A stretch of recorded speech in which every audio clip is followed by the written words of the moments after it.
Basta ulit mga ka-e-bike, meron sa akin din lalaritong may 3 wheels.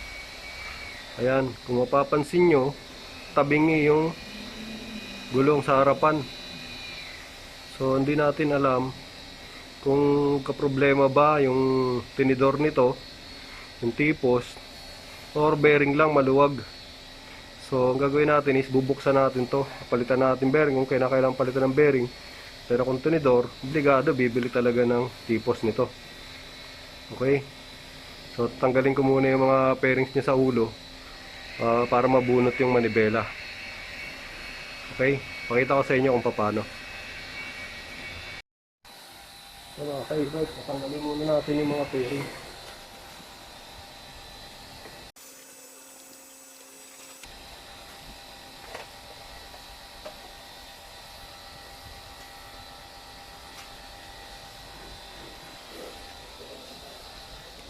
Dito sa harap, e-bike, mga ka-e-bike, yung headlight sa signal light lang naman ang may connection dito. So bubunutin nyo lang ito.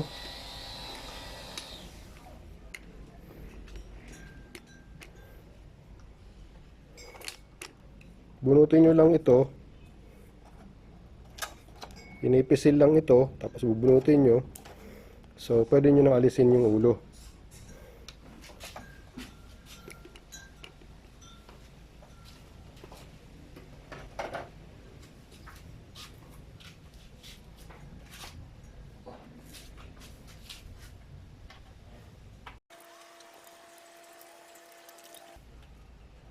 Ganun din yung sa ignition. Nakikita nyo, to meron din siyang connector. So bubunutin nyo lang din ito. Tulad din dun sa harap, ipisilin nyo lang din yan, tapos bunot na. So yung mga connection lang naman dito, yung key ignition, saka yung sa panel. Itatanggalin nyo lang din muna yun.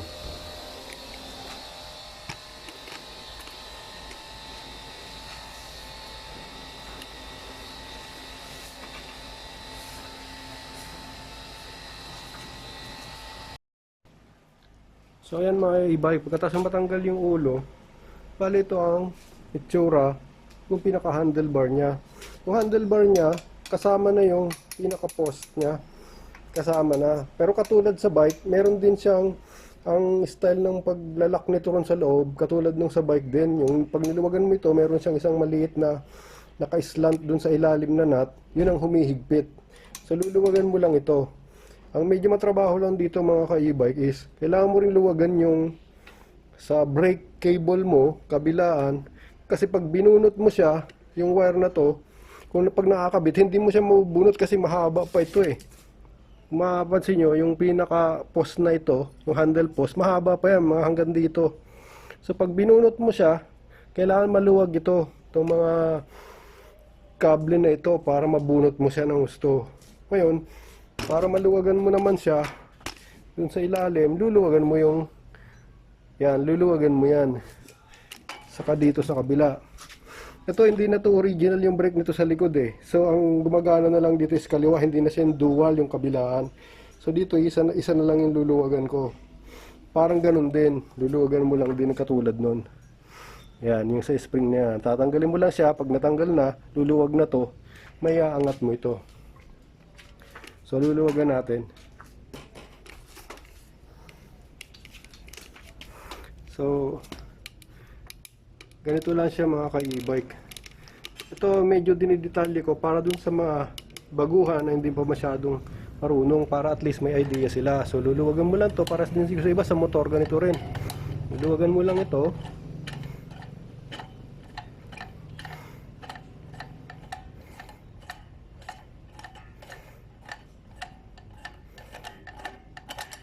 Yan. So pag naluwag siya, ito yung pinaka-lock nut niya, bunutin nyo lang ito. Kasi nakapasok siya rito, kung mapapansin nyo may butas siya, nakapasok dyan yung pinaka-wire ng brake. Yan. Pag nabunot na siya, dyan siya nakapasok eh, tapos nalalak nito.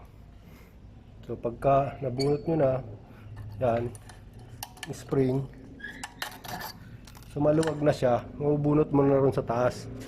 So dun din sa likod ganyan din. mapansin nyo, yan, ganyan din siya. Medyo mahirap lang yung access kaya hindi ko na ibibideo, pero yun din yan, luluwagan nyo lang din. Pag naluwag nyo na, mabubunot na yun. Okay? So ayan mga ka-e-bike, tanggal na siya. Ibig sabihin, matanggal niya, loosen na yung ano, maluwag na yung sa manibela niya. So dito, is maluwag na siya, tatanggal mo na ngayon yung cable. Bubunutin mo lang ito.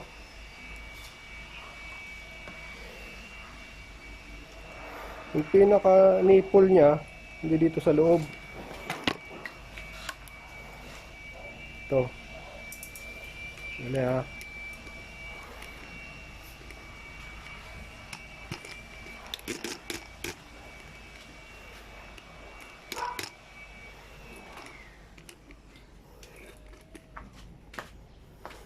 So ito lang yan siya, mga ka-e-bike. Tatapat nyo lang dun sa groove niya, yan o. Kapasok lang yung pag ganun, pagkakabit, tatanggal. So loosen na siya. Kung loosen na siya, ganoon din sa kabila.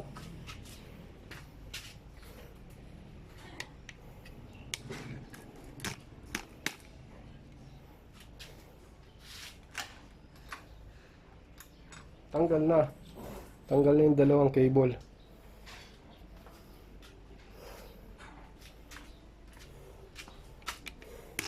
Pwede na natin subukan luwagan ito kasi actually ito kasi mahaba yung mga wire nya, so may posibilidad na mabubunot natin. Pero kung maiksi yung wire kasi obligado tatanggalin mo pa rin to kasi may mga wire ito. Yan, may mga wire. Pag hindi abot na may tataas yung manibela, tatanggalin mo ito, itong mga switches na to, tsaka yung throttle sa kabila. Pag hindi umabot, ngayon tatanggalin ko lang itong mga tie wire na to, mga sakaling kaya ng bunutin para bawas trabaho. Pero kung hindi, obligado tatanggalin yan. So dito, muli na sinabi ko, ito lang naman ang tatanggalin. Ito number 12 ito eh. Ayan, number 12. Kung mapapansin nyo. So ito lang gagamitin nyo. Paluwag. Problema rin dito kasi bihira itong nagagalaw, matigas. Hindi naman ito laging binubuksan eh.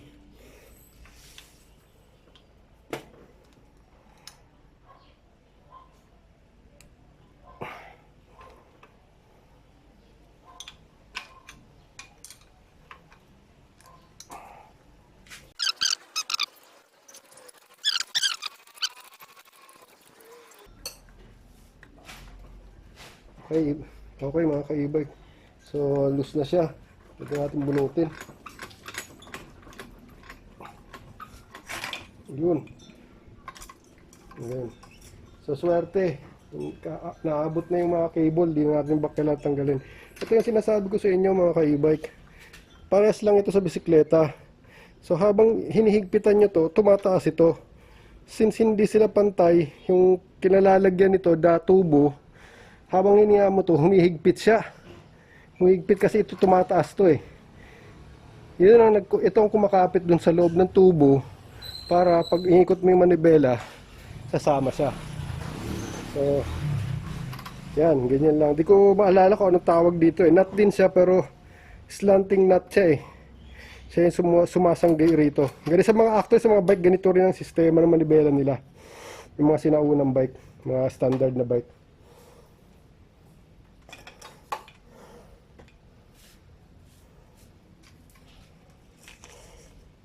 So makita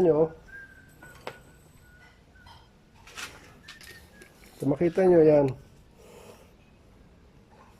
sa tuyong-tuyo na siya, yung grasa halos hindi na rin. Bubuksan natin to, ilalabas natin yung gulong sa harap. Okay.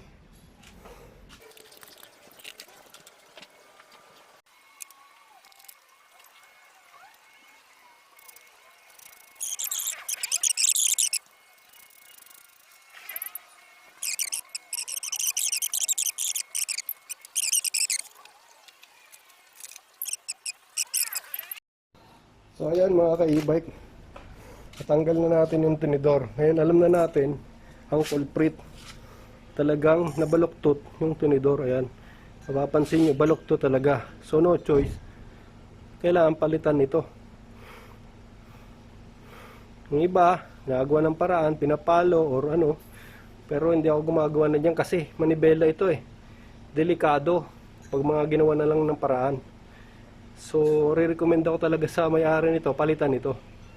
Bibili na lang ng Tesa. So, update ko na lang kayo mga ka-e-bike pag nakabili na ako ng pyesa at papalit dito. Okay? Kaya mga ka-e-bike, meron na tayong nabiling fork para dito sa mini cruise na ito na ginagawa. Ngayon ko lang na tuloy yung video kasi ngayon na nakakuha. Ayan. So, supposed to be, ito lang yung sira natin, yung T-post. Kaya lang walang nagbibenta ng ito lang. Set talaga pag binibenta nila. 1.5 yan. Nagre-range yung price niya sa 1.516. So, nakuha natin ng 1.5.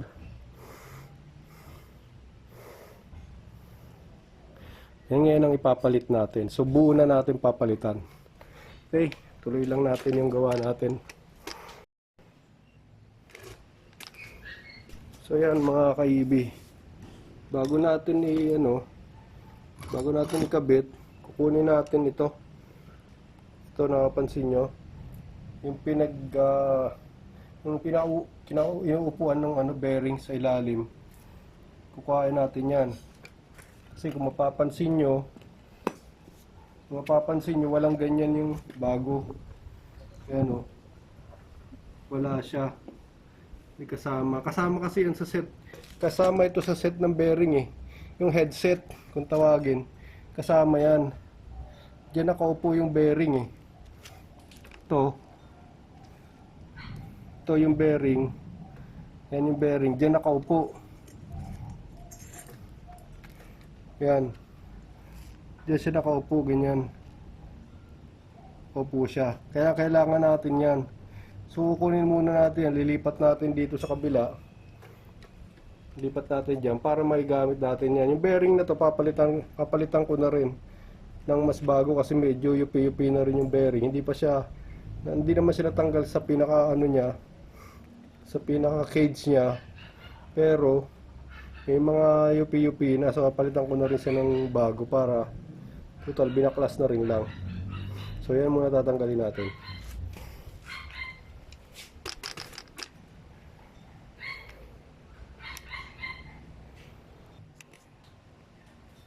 So ito na siya, natanggal ko na. Nakabit lang natin siya.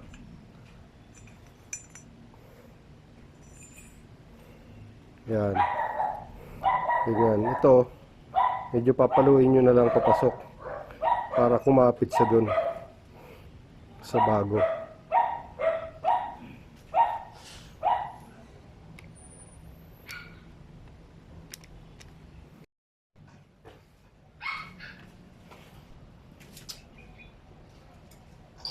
Okay mga ka-e-bikes, maglalagay lang tayo, nakapaglagay tayo ng grasa dito sa ilalim. Lagay din tayo dito. Lagay din tayo rito ng grasa. So kakabit na natin yung ipos natin, yung fork.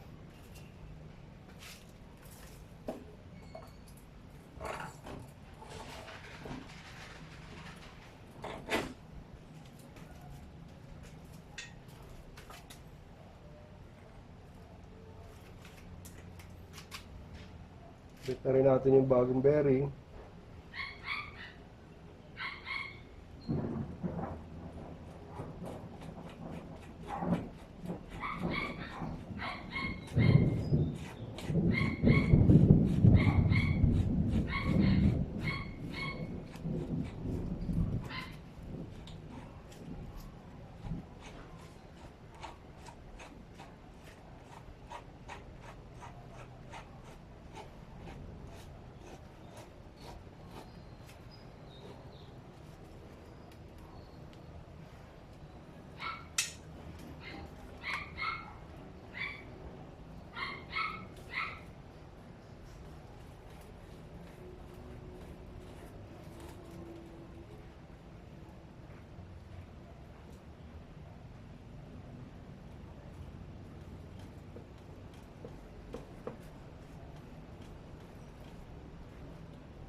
Pag-higpit, mga ka-e-bike, tansyahin nyo na lang.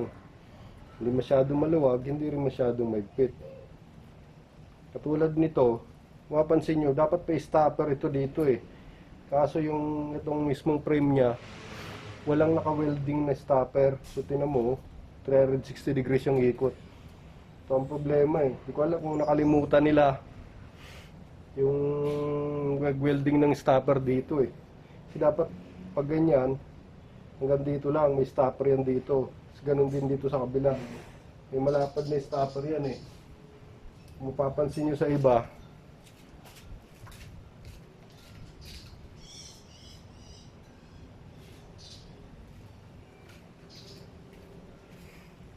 meron yan dito eh. Meron dito naka-angat.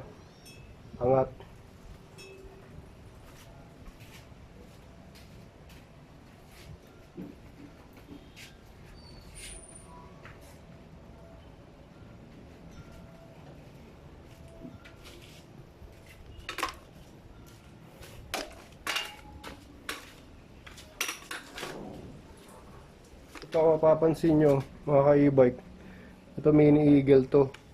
Ayan o, may stopper siya. Para ito, ayan o, may stopper siya para babangga dito. Limit lang yung liko. Limit yung liko dahil dyan.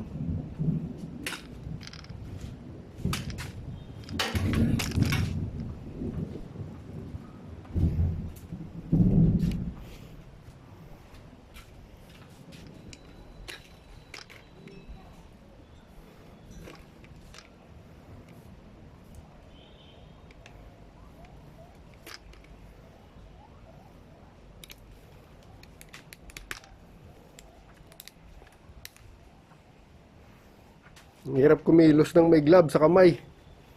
Kaya lang, sugat kasi yung kamay ko dito.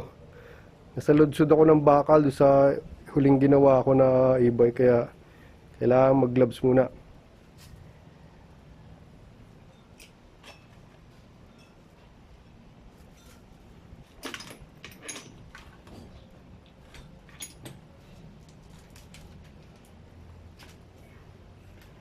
Kaya sinasabi ko mga ka-e-bike, yung may parang ano na yon, may parang kuntil na yon, dito yung nakatapat sa groove na to.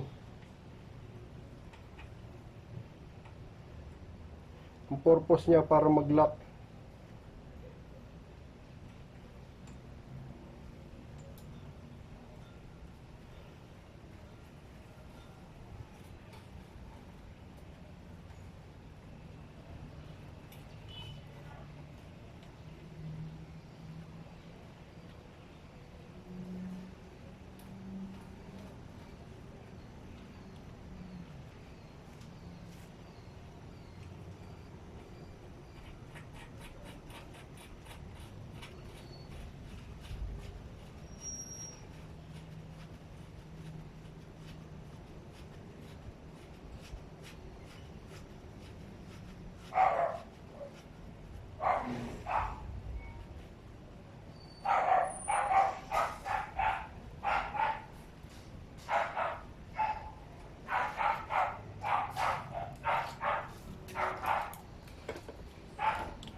Okay na mga ka-e-bike, so ayos na yung sa taas. Dito na lang tayo sa gulong. Ito na lang yung natitira.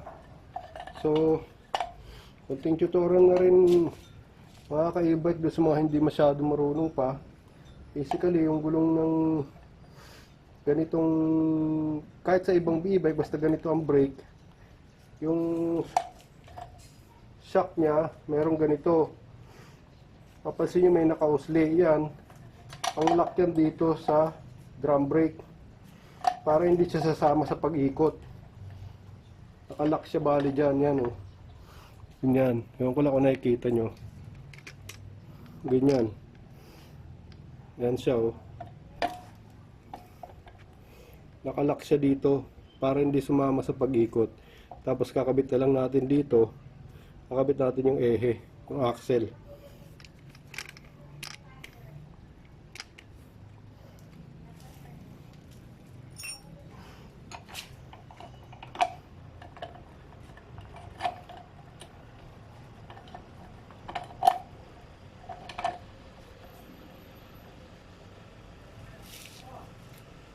Pagdating naman doon sa kabila, meron siyang spacer ito. Doon sa kabila, dito sa kabila, may spacer siya, hindi yan pantay na pantay. Para gumit na itong gulong, bukod dito may mapapansin niyo may spacer na siya kasama sa brake. Meron din siya spacer sa kabila.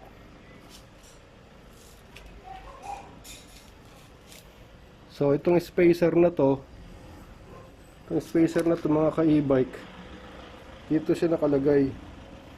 Yan, dyan. Spacer siya. Mahirap lang kasing, isa lang kasi ako, hindi ko siya mabibidyon habang kinakabit. Pero basically dyan siya nakakabit. Spacer siya. Nakatuhog yan siya sa axle para nasa sentro. Kasi kung wala ito, hindi wala sa sentro yung gulong natin. Mawawala sa sentro. Okay?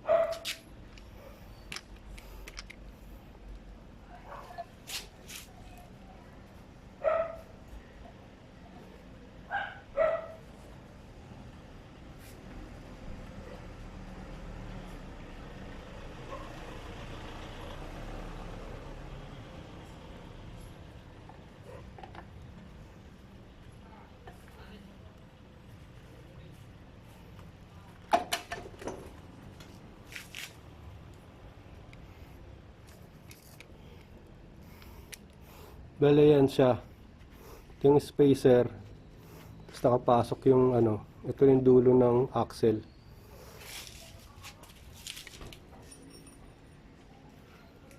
So lalagyan lang natin ng lock ng washer, flat washer. Tapos ito na yung nut. Yan. Ganyan lang. Ganyan lang mga ka-e-bike yung pagkakabit. So, pansin nyo, ayan, dahil dun sa lock na yon, hindi na gumagalaw, hindi sumasama sa pag-ikot yung hindi sumasama sa pag-ikot yung drum brake nya, yung cover. Kasi kung wala yan, sasama yan sa pag-ikot. So, ito naman, babalik na natin yung brake cable. So, at least idea rin mga hindi pa masyadong marunong, parehas lang siya sa motor, so meron siya dito pinapasok sa loob nito yung cable. Ito nakakapit sa arm, ito yung brake arm. So yung unang may lalagay ito,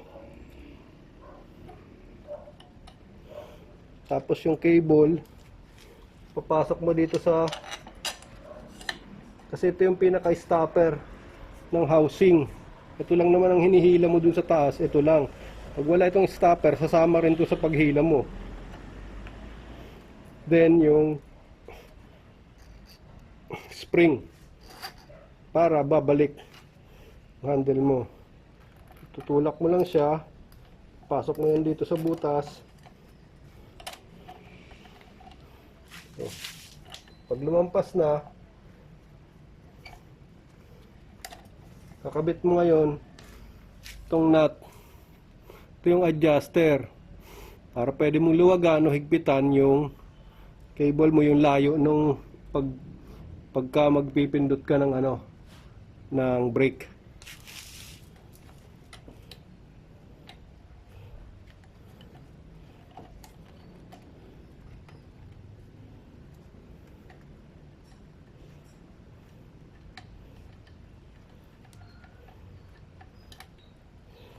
Ang hirap talaga pag naka-gloves.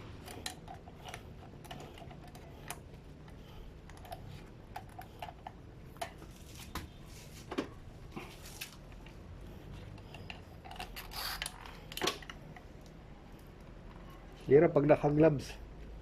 Alam, pag di naman ako nag-gloves, masakit yung kamay ko.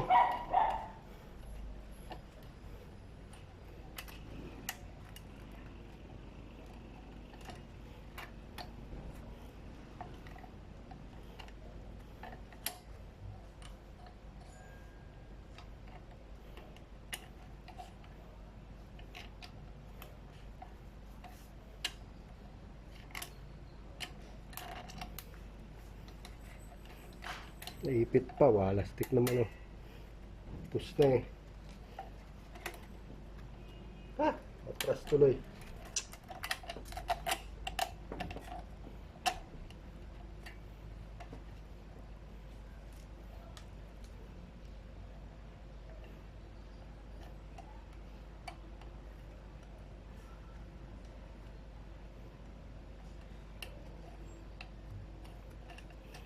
Yun.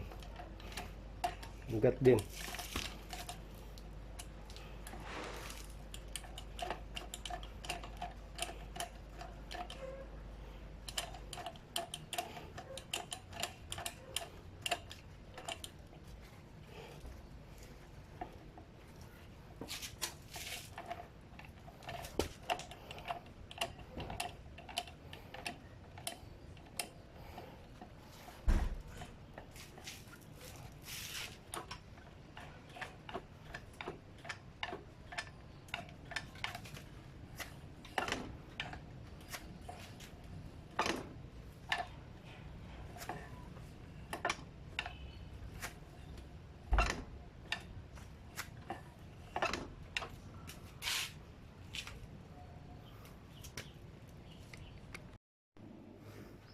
So ayan mga ka-e-bike, okay na siya ulit. Gamit na siya ulit ng kanyang may-ari. So ayan, pantay na siya ulit mga ka-e-bike. So sana kahit paano may napulot kayo rito sa video na to.